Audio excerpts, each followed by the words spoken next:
स्वागत है आप सभी का ड्रीम एग्जाम स्टडी में। दोस्तों आज हम इस वीडियो में सीटेट जुलाई 2024 से संबंधित सीडीपी एंड पैडागोजी के 30 क्वेश्चन देखेंगे दोस्तों, जिसमें से पेपर 1 और पेपर 2 दोनों के कंबाइंड क्वेश्चन रहेंगे दोस्तों। इस सीरीज में हम 91 से दोस्तों 120 तक देखेंगे। आइए दोस्तों देखते हैं। क्वेश्चन है दोस्तों, निम्नलिखित में से कौन सा नियम यह सुझाव देता है कि शरीर के विभिन्न अंग विकास के विभिन्न चरणों में भिन्न भिन्न दर्रा से विकसित होते हैं। भिन्न भिन्न दरों से विकसित होते हैं दोस्तों, दर्रा नहीं, दरों से। ठीक है ना। क्या कह रहा है, निम्नलिखित में से कौन सा नियम यह सुझाव देता है कि शरीर के विभिन्न अंग विकास के विभिन्न क्षेत्रों विभिन्न चरणों में भिन्न भिन्न दरों से विकसित होते हैं। ऑप्शन ए में है विकास एक आयामी होता है, विकास एक दिशीय होता है, विकास एक असतत प्रक्रिया है, विकास की दर अधोगामी एवं शीर्षगामी है। बताइए दोस्तों इसका आंसर होगा तो क्या होगा। बताइए दोस्तों, विकास के चरणों के दरों को विकसित कौन कर रहा है। तो दोस्तों जो इसका आंसर होगा वो ऑप्शन डी होगा। विकास की दिशा अधोगामी एवं शीर्षगामी होती है। क्या होती है दोस्तों, विकास की जो दिशा होती है अधोगामी एवं शीर्षगामी होती है। आइए दोस्तों अगला क्वेश्चन देखते हैं। क्वेश्चन है दोस्तों, निम्नलिखित में से कौन सा कथन सही है। कौन सा कथन सही है। ऑप्शन ए में है बच्चों का विकास एक सामाजिक सांस्कृतिक परिप्रेक्ष्य में होता है। सही हो सकता है क्या। बचपन वह अवधि है जिसे 10 भिन्न अवस्थाओं में बांटा जा सकता है। हो सकता है क्या। बच्चों की सोच सामाजिक अंतःक्रिया से प्रभावित नहीं करती है। क्या ये होगा। बच्चों का विकास केवल आनुवांशिकता पर आधारित होता है। बताइए दोस्तों जो इसका आंसर होगा वो क्या होगा दोस्तों। तो 92 का आंसर क्या होगा दोस्तों। जो इसका आंसर होगा दोस्तों ऑप्शन ए होगा। बच्चों का विकास एक सामाजिक एवं सांस्कृतिक परिप्रेक्ष्य में होता है दोस्तों। जो बच्चों का विकास होता है दोस्तों वह सामाजिक और सांस्कृतिक परिप्रेक्ष्य में होता है। ठीक है ना। अगला क्वेश्चन है क्या दोस्तों, किस मनोवैज्ञानिक ने अपने अधिगम सिद्धांत में पुनर्बलन पर सबसे पहले बल दिया है दोस्तों। किस पे, पुनर्बलन पे सबसे पहले किसने बल दिया है दोस्तों। क्या वह लेविन है, स्किनर हैं, हल हैं या कोहलर हैं। बताइए दोस्तों इसका आंसर क्या होगा। दोस्तों वह कौन से वैज्ञानिक हैं जिन्होंने पुनर्बलन में सबसे पहले बल दिया है। तो दोस्तों जो इसका आंसर होगा वह होगा ऑप्शन सी, हल। कौन से मनोवैज्ञानिक है, हल ऐसे वैज्ञानिक है जिन्होंने सबसे पहले पुनर्बलन पर बल दिया। ठीक है ना। चलिए दोस्तों अगला क्वेश्चन देखते हैं। विकास प्राणी में प्रगतिशील परिवर्तन है जो निश्चित लक्ष्यों की ओर निरंतर निर्देशित होता रहता है। यह कथन किसका है। हरलॉक का है, जीन पियाजे का है, ड्रेवर का है या फ्रायड का है। तो बताइए दोस्तों इसका आंसर क्या होगा। विकास प्राणी में प्रगतिशील परिवर्तन है जो निश्चित लक्ष्यों की ओर निरंतर निर्देशित होता रहता है। यह कथन किसका है दोस्तों। तो बताइए दोस्तों यह कथन किसका है। यह दोस्तों ऑप्शन, यह आंसर यह दोस्तों किसका है यह कथन। यह दोस्तों ड्रेवर जी का है। किसका दोस्त, जेम्स ड्रेवर का है दोस्तों। किनका है, जेम्स ड्रेवर का है। चलिए दोस्तों अगला क्वेश्चन देखते हैं।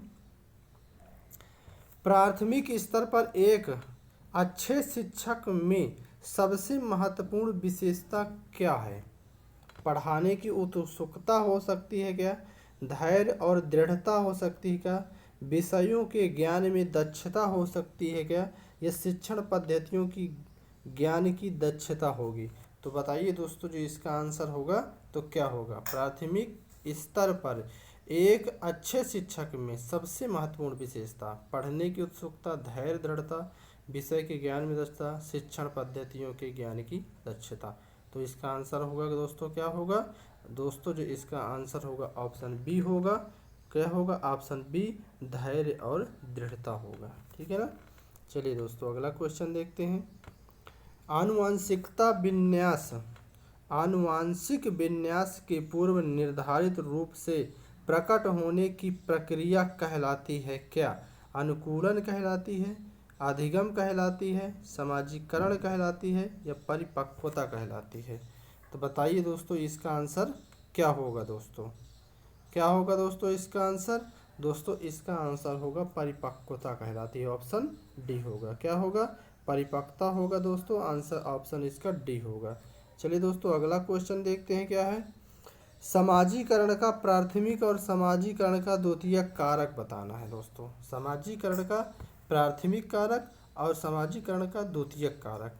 तो क्या परिवार और विद्यालय होंगे, मीडिया परिवार होंगे, विद्यालय और मीडिया होंगे, मीडिया और पास पड़ोस होंगे? बताइए दोस्तों इसका आंसर क्या होगा? तो दोस्तों जो इसका आंसर होगा ऑप्शन ए होगा, परिवार और विद्यालय। परिवार हमारा प्राथमिक कारक होगा और विद्यालय हमारा सामाजिकरण का द्वितीयक कारक होगा। ठीक है ना दोस्तों। चलिए दोस्तों अगला क्वेश्चन देखते हैं। लॉरेंस कोहलबर्ग के अनुसार 7-8 वर्षीय बच्चों में नैतिक निर्णय लेने का आधार क्या होगा?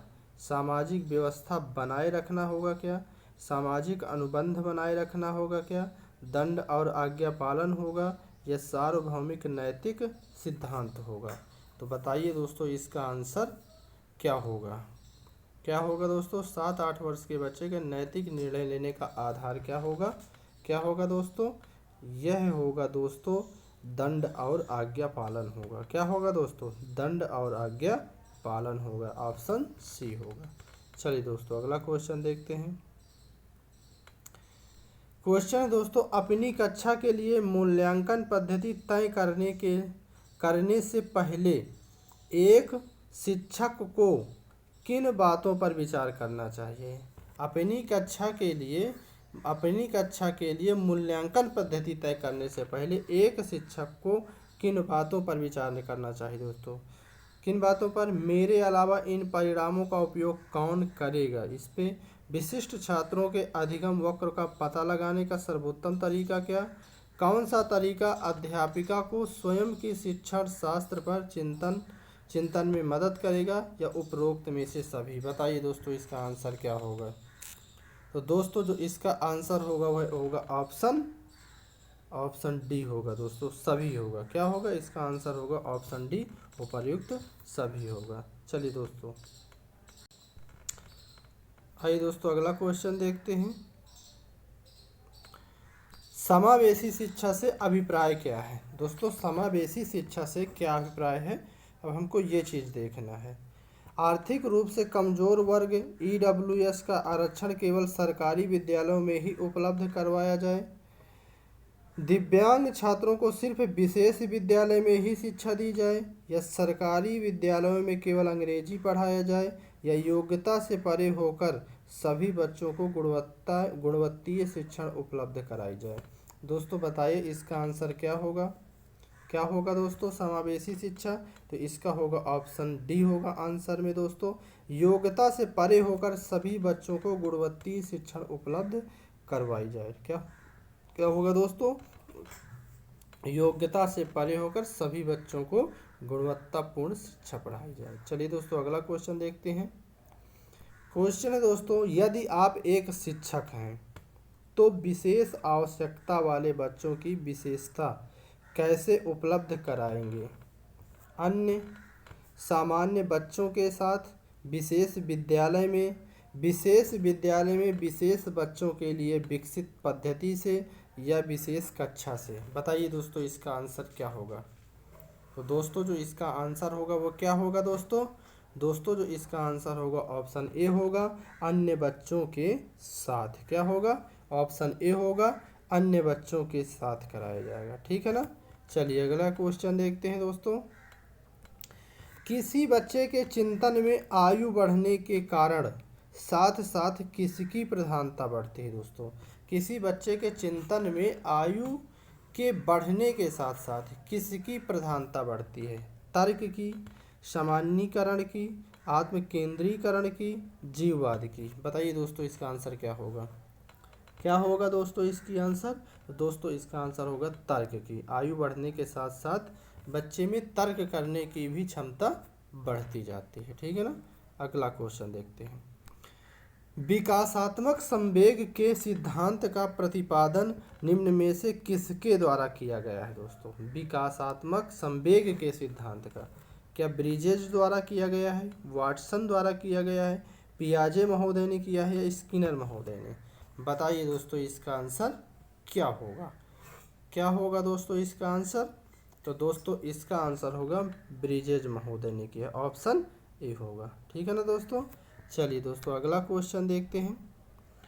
प्रगतिशील शिक्षा के समर्थक थे, प्रगतिशील शिक्षा के समर्थक थे, हमको बताना है कौन थे? पियाजे महोदय थे, कोहलबर्ग थे, जॉन ड्यूवी थे या वाइगोत्स्की थे?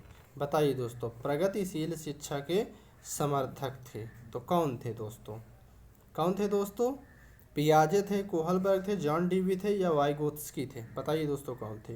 तो दोस्तों जो इसका आंसर होगा वह होगा ऑप्शन सी होगा, जॉन ड्यूवी महोदय प्रगतिशील शिक्षा के समर्थक थे। चलिए दोस्तों अगला क्वेश्चन देखते हैं। एक बच्ची लिखाई में निरंतर कठिनाई का सामना करती है, ठीक है। उसे अक्षर बनाने में और शब्दों के बीच अंतराल करने में चुनौती महसूस होती है। यह लक्षण किस अधिगम विकास की ओर इशारा करते हैं? पठन वैकल्य की ओर, आलेख वैकल्य, गणना वैकल्य या ध्यान एवं अति संक्रियता विकार? बताइए दोस्तों इसका आंसर क्या होगा? तो क्या होगा दोस्तों इसका आंसर? तो दोस्तों जो इसका आंसर होगा वह होगा आलेखन वैकल्य। दोस्तों क्या होगा? आलेखन वैकल्य, ऑप्शन सी होगा। ठीक है ना। चलिए अगला क्वेश्चन देखते हैं दोस्तों। क्वेश्चन है विद्यार्थियों में व्यक्तिगत भिन्नताओं को पूरा करने के लिए एक शिक्षक को, दोस्तों विद्यार्थियों में व्यक्तिगत भिन्नताओं को पूरा करने के लिए एक शिक्षक को क्या करना चाहिए?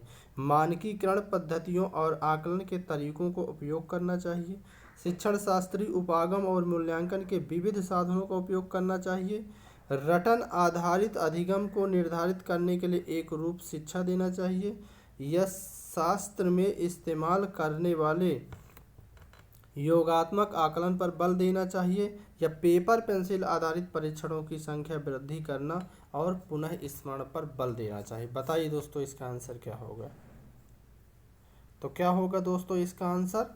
दोस्तों जो इसका आंसर होगा ऑप्शन बी होगा, शिक्षा शास्त्रीय उपागम पे मूल्यांकन के विविध साधनों का उपयोग, रटन आधारित अधिगम को निर्धारित करने के लिए एक रूप शिक्षा का शास्त्र का इस्तेमाल करना और योगात्मक आकलन पर बल देना। ठीक है ना दोस्तों। चलिए अगला क्वेश्चन देखते हैं क्या होगा। अगला क्वेश्चन है दोस्तों, निम्नलिखित में से कौन सा सृजनात्मकता का अनिवार्य लक्षण है? अपसारी चिंतन है, आवेगशीलता है, सोच में केंद्रीकरण है, अभिसारी चिंतन है? बताइए दोस्तों अभिसारी चिंतन है। क्या होगा दोस्तों? यह अभिसारी चिंतन है दोस्तों, ना कि पिंतन। क्या होगा? अभिसारी चिंतन। ठीक है ना। बताइए दोस्तों क्या होगा? तो क्या होगा दोस्तों इसका आंसर? दोस्तों इसका आंसर होगा ऑप्शन ए, अपसारी चिंतन होगा। क्या होगा? अपसारी चिंतन होगा। चलिए अगला क्वेश्चन देखते हैं क्या है। समकालीन विचारधाराओं के अनुसार बाल विकास की प्रक्रिया, दोस्तों समकालीन विचारधाराओं के अनुसार हमें बाल विकास की प्रक्रिया बताना है। ऑप्शन ए में है बच्चों के लिए एक समान और सभी बच्चों के लिए निश्चित आयु तक आते आते विशिष्ट निर्धारित लक्ष्य अवश्य प्राप्त कर लेते हैं। ऑप्शन बी में बहुआयामी है क्योंकि बच्चे विभिन्न प्रकार के संदर्भ में पलते बढ़ते हैं। ऑप्शन सी में है पूर्वानुमान बिल्कुल नहीं लगाया जा सकता है, यद्यपि विकास सभी के लिए दिशात्मक होता है। ऑप्शन डी में सिर्फ माता पिता से प्राप्त आनुवंशिक गुणों को ही निर्धारित करती है। तो बताइए जो इसका आंसर होगा दोस्तों तो क्या होगा? क्या होगा दोस्तों इसका आंसर? इसका आंसर होगा दोस्तों ऑप्शन बी होगा, बहुआयामी है क्योंकि बच्चे विभिन्न प्रकार के संदर्भों से पलते बढ़ते हैं। ठीक है ना। चलिए दोस्तों अगला क्वेश्चन देखते हैं क्या होगा। क्वेश्चन दोस्तों, रूही को 3 पेंसिल दिखाई जाती हैं। कितनी पेंसिल दिखाई जाती हैं दोस्तों? तो रूही को 3 पेंसिल दिखाई जाती हैं।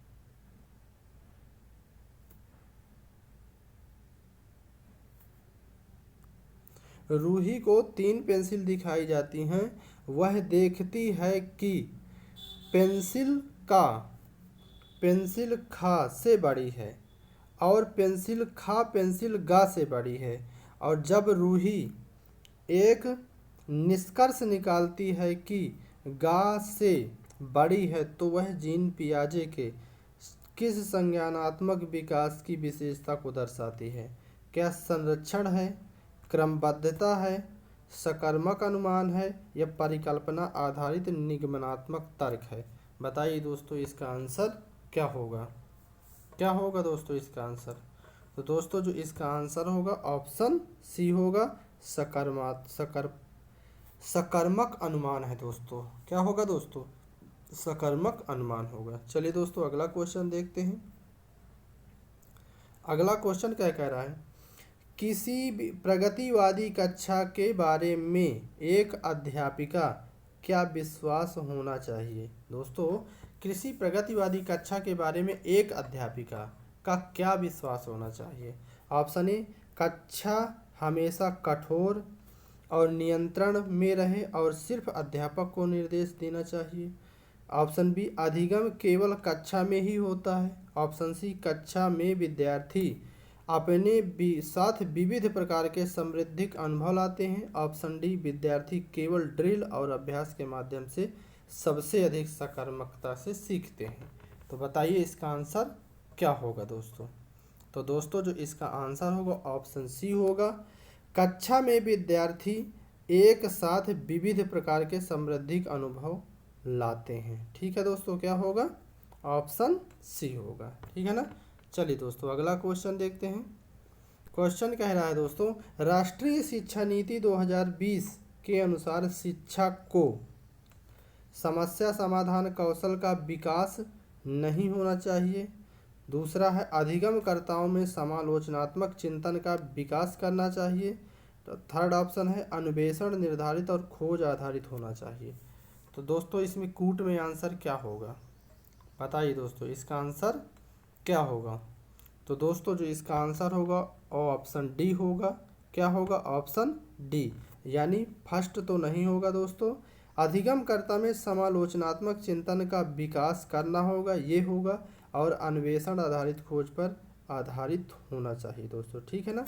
चलिए अगला क्वेश्चन देखते हैं क्या है दोस्तों। एक सृजनात्मक बालक में निम्न मिलने से कौन से गुण मौजूद होंगे? दोस्तों एक सृजनात्मक बालक में निम्न में से कौन से गुण मौजूद होते हैं?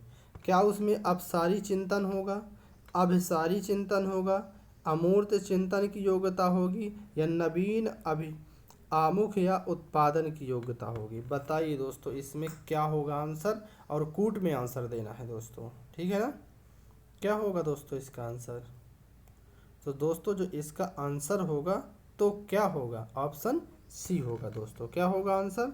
ऑप्शन सी होगा, जिसमें से उसकी अपसारी चिंतन होना चाहिए, उसमें अमूर्त चिंतन की योग्यता होनी चाहिए और नवीन अमुक उत्पादन की योग्यता होना चाहिए। ठीक है ना। चलिए दोस्तों अगला क्वेश्चन देखते हैं। क्वेश्चन दोस्तों, निम्नलिखित में से कौन सी तकनीकी छात्रों में समस्या समाधान कौशलों के विकास हेतु प्रभावशाली नहीं है?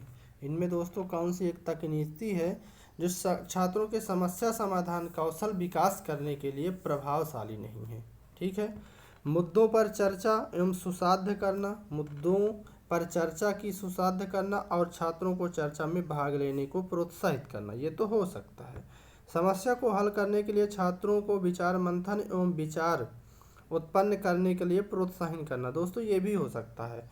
समस्या का समाधान खोजने के लिए छात्रों को विविध प्रकार की शिक्षण सामग्री प्रदान करना, दोस्तों यह हो सकता है क्या? क्या हो सकता है? अगला देखते हैं दोस्तों। हर समस्या के लिए एक ही जैसी पूर्व निर्धारित चरण दर चरण प्रक्रिया का इस्तेमाल पर बल देना चाहिए दोस्तों। तो जिसका इसका आंसर दोस्तों ऑप्शन डी होगा। क्या होगा दोस्तों?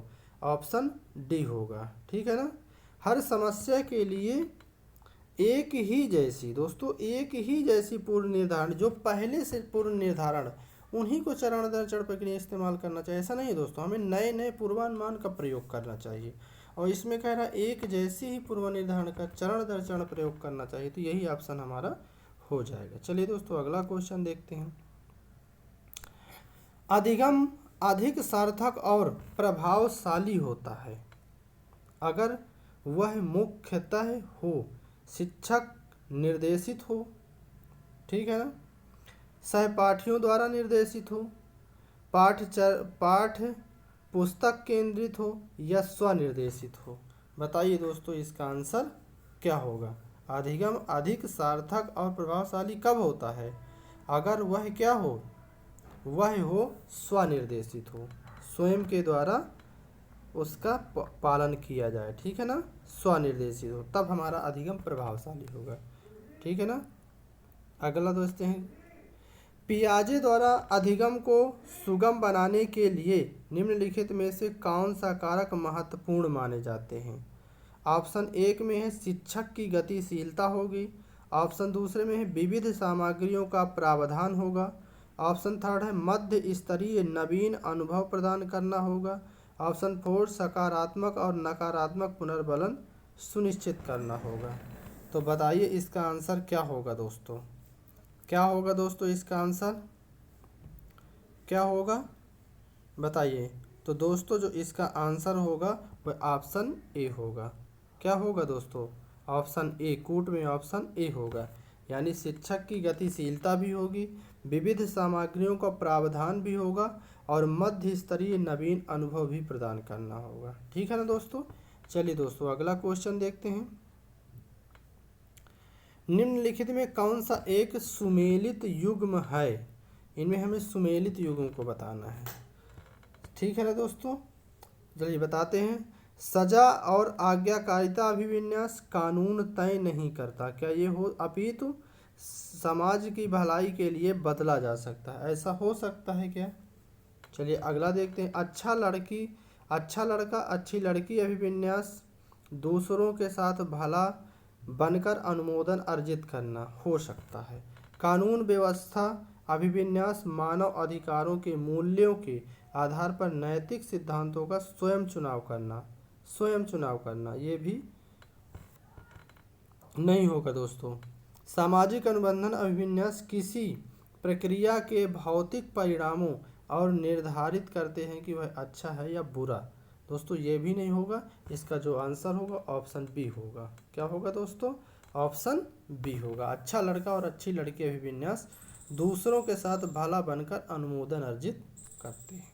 चलिए अगला क्वेश्चन देखते हैं। क्वेश्चन क्या है? निम्नलिखित में से कौन सी स्थिति सीखने के लिए आकलन को नहीं दर्शाती है? कौन सी ऐसी स्थिति है इनमें जो सीखने के लिए आकलन को नहीं दर्शाती है? छात्र सक्रिय रूप से सोचते हैं कि वे कहाँ हैं, वे कहाँ जा रहे हैं और वह कहाँ पहुँचे। शिक्षक सीखने को सुसाधित करने के लिए रचनात्मक और गुणात्मक प्रतिक्रिया देते हैं। प्रदर्शन बढ़ाने के लिए छात्रों के बीच लगातार तुलना की जाती है। रचनात्मक मूल्यांकन के लिए कई तरीके से जैसे सहकशी और स्वयं मूल्यांकन का उपयोग किया जाता है। तो बताइए दोस्तों इसका आंसर क्या होगा? दोस्तों जिसका आंसर होगा ऑप्शन सी होगा। प्रदर्शन बढ़ावा देने के लिए छात्रों के बीच लगातार तुलना की जाती है। दोस्तों क्या किया जाता है? यही हमारी नहीं होगा। ठीक है ना। तो ये ऑप्शन हमारा सी आंसर में हो जाएगा। ठीक है ना दोस्तों। क्या प्रदर्शन बढ़ाने के लिए छात्रों के बीच लगातार तुलना की जाती है। अगला दोस्तों देखते हैं। निम्नलिखित में कौन सा विकल्प दी गई दिव्यांगता और संबंधित छात्रों के समावेशन हेतु यथोचित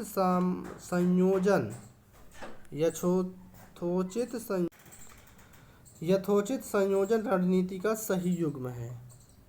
गुणज वैकल्य या कैलकुलेटर का प्रावधान, पठन वैकल्य या लंबे लंबे लिखित कार्य का सौंपना, श्रवण दोष या ऑडियो टेप देना, दृश्य हानि या चित्रों वाली पुस्तकों को उपलब्ध कराना। बताइए दोस्तों इसका आंसर क्या होगा? क्या होगा दोस्तों इसका आंसर? दोस्तों जो इसका आंसर होगा वह होगा गुणज वैकल्य के लिए कैलकुलेटर का प्रावधान करना। ठीक है ना दोस्तों।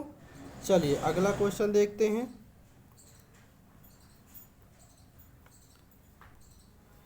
अधिगम को प्रभावित करने वाला निम्नलिखित में से कौन सा कारक पर्यावरणीय कारक है? दोस्तों जो अधिगम को प्रभावित करने वाला कौन सा कारक है जो पर्यावरणीय कारक है? क्या रवैया है, प्रेरणा है, व्यक्तित्व लक्षण है या विद्यालय है? बताइए दोस्तों इसका आंसर क्या होगा? क्या होगा दोस्तों? जो हमारा क्या कर रहा है, पर्यावरणीय कारक है। बताइए। तो दोस्तों जो इसका आंसर होगा वह होगा हमारा ऑप्शन डी, विद्यालय होगा। क्या होगा? विद्यालय। आइए अगला क्वेश्चन देखते हैं। पूर्व संक्रियात्मक अवस्था में कौन सी संज्ञानात्मक क्षमता आती है? किसमें दोस्तों? पूर्व संक्रियात्मक अवस्था में कौन सी क्षमता आती है? अमूर्त सोच की क्षमता आती है, लक्ष्य निर्देशित व्यवहार की क्षमता आती है, दूसरों का नज़रिया लेने की क्षमता आती है या परिकल्पनात्मक निगमनात्मक सोच की क्षमता आती है? बताइए दोस्तों इसका आंसर क्या होगा? क्या होगा बताइए दोस्तों। दोस्तों जो इसका आंसर होगा ऑप्शन बी होगा, लक्ष्य निर्देशित व्यवहार की क्षमता आती है। कैसी आती है दोस्तों? लक्ष्य निर्देशित व्यवहार की क्षमता आती है। ठीक है ना दोस्तों।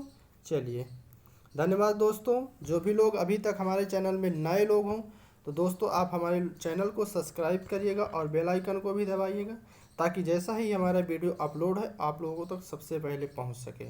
दोस्तों अगर कंटेंट अच्छा लगा हो तो वीडियो को हमारे लाइक करिएगा और कमेंट भी करिएगा। धन्यवाद।